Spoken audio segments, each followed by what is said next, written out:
Okay, we are reading The Fox and the Stork. "Sir," said Mr. Tod to King Stork, "will you honor me by taking tea with me?" King Stork bowed. He walked home with Mr. Fox. He took long strides and Mr. Tod trotted. Mr. Tod is a stingy person. He regretted the invitation as soon as he had given it, when he considered the size of Mr. Stork.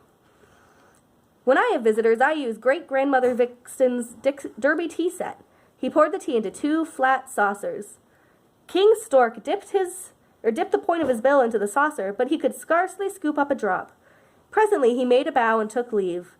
Mr. Tod lapped up the remaining tea himself. He served the tea like that so that the King Mr. Stork would not be able to drink any.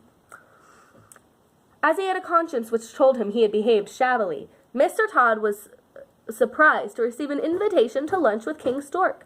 The note was brought by a very nervous lapwing.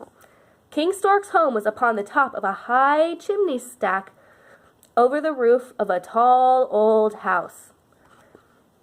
As Mr. Tod had no wings for flying up aloft onto roofs, King Stork came down and met him in the courtyard of the house and led him inside and up a corkscrew staircase.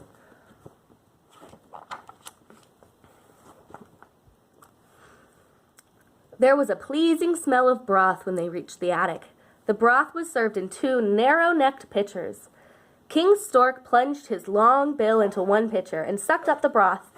Mr. Tod could only lick his lips and sniff. Presently he got up and said, "Good day." King Stork drew his bill out of the empty pitcher. He was a silent old bird. All he said was tit for tat. So look, first Mr. Tod served King Stork his tea in something he couldn't drink out of. So King Stork served Mr. Fox his soup in something that Mr. Fox couldn't drink out of. They need to be nicer to each other, huh? The end.